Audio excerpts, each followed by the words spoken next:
Assalamualaikum warahmatullahi wabarakatuh teman-teman semua. Perkenalkan, nama saya Isra Meliana dengan nomor NIM 2030304022.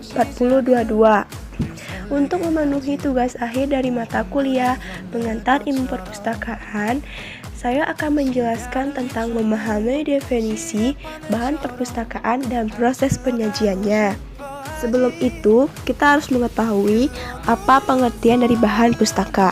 Bahan pustaka adalah suatu unsur dalam sistem perpustakaan yang memiliki peran penting karena memiliki nilai informasi yang mahal. Bahan perpustaka seperti terbitan buku, surat kabar, dan majalah, dan bahan audiovisual seperti audio kaset, video, slide, CD-ROM, dan sebagainya. Bahan pustaka pada masa kini tidak hanya berupa buku, majalah, dan atau bahan cetak lainnya, tetapi juga berupa perekam pada piringan hitam, pada pita magnetik, seperti kaset, pita video, compact disc atau CD, CD-ROM, disket, film semacam film mikrofilm, microfiche. Petugas perpustakaan perlu mengenal jenis bahan pustaka agar dapat mengadakan bahan pustaka secara benar, sesuai dengan kebutuhan informasi instansinya, serta mampu mengolah sesuai dengan metode yang benar dan mudah menyajikan bahan perpustakaan tersebut sehingga dapat memuaskan pengguna informasi. Berikut adalah bahan-bahan pustaka tercetak dan cara proses penyajiannya. Yang pertama ada monograf atau buku.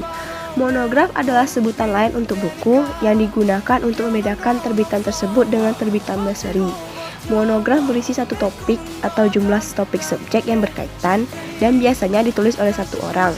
Selain itu, monograf merupakan terbitan yang mudah selesai dalam satu jilid dan tidak berkelanjutan. Yang kedua ada buku wajib atau buku teks yang telah dipersyaratkan oleh pemerintah. Contohnya, berbagai buku wajib yang dikeluarkan oleh pemerintah yang digunakan di SD, SMP, SMA, serta penunjang perkuliahan. Yang ketiga ada buku penunjang. Buku pengayaan yang telah mendapatkan rekomendasi dari pemerintah untuk digunakan di sekolah-sekolah dan buku penunjang untuk kalangan siswa tentang bidang tertentu. Yang keempat, buku fiksi serta buku bergambar yang dapat mempengaruhi rasa ingin tahu dan dapat mengembang imajinasi anak didik. Yang kelima ada buku populer atau umum, merupakan buku yang berisi ilmu pengetahuan secara umum dan populer. Yang keenam ada buku rujukan atau referensi, merupakan buku yang menggambarkan isi tidak mendalam yang kadang-kadang hanya memuat informasi tertentu saja, seperti arti kata. Dan buku rujukan atau referensi tidak perlu dibaca secara keseluruhan sehingga buku penyusunnya berbeda dengan susunan buku. 7. Ada terbitan berseri atau bahan perpustakaan yang direncanakan untuk diterbitkan terus dalam jangka waktu terbit tertentu.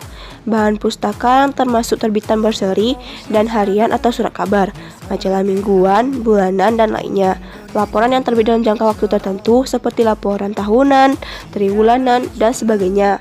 Dan terakhir adalah monograf analitik, yaitu monograf memiliki ciri-ciri umum seperti monograf biasa, tetapi isinya baik seluruhnya maupun sebagian terdiri dari sekumpulan makalah yang terdiri sendiri, namun satu sama lain saling berkaitan dalam satu objek satu.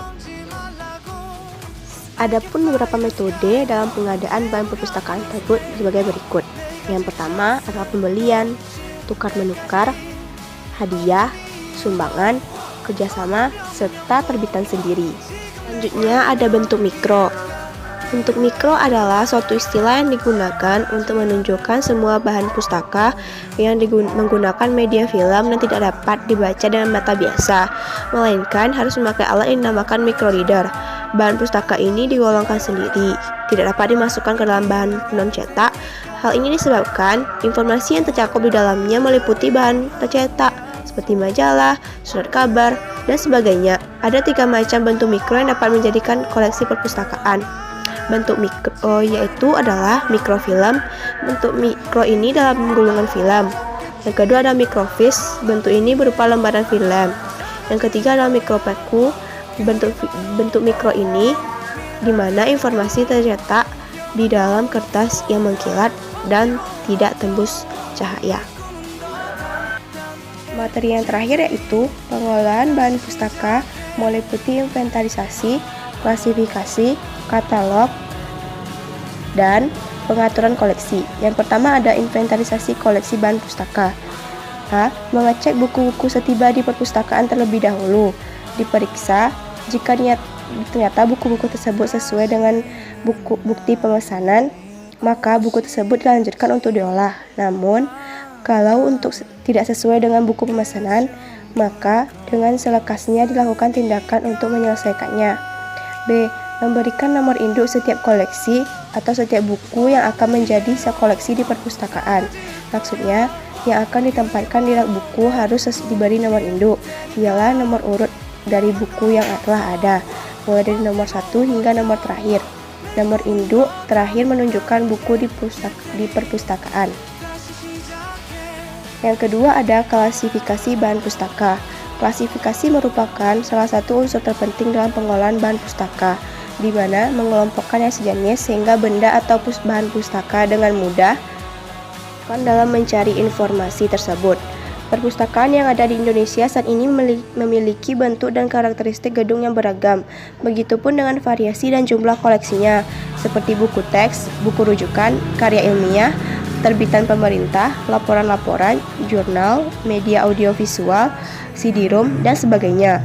Sistem penyusunan koleksi perpustakaan yang lebih dikenal dengan istilah klasifikasi juga masih menggunakan cara-cara yang berbeda, seperti sistem Bliss, Brown, atau Ranganathan, Perpustakaan Nasional RI 1983. Yang ketiga ada katalog. Katalog bertujuan untuk membantu pemustaka untuk menemukan informasi yang diinginkan secara efisien untuk mengetahui koleksi apa saja yang dimiliki oleh perpustakaan. Diperlukan alat bantu yang dinamakan katalog karena setiap katalog mewakili satu koleksi judul buku. Yang dimaksud dengan katalog adalah suatu daftar buku yang memuat keterangan lengkap mengenai identitas bahan pustaka yang disusun menurut sistem yang telah ditemukan. Sekian, terima kasih. Wassalamualaikum warahmatullahi wabarakatuh.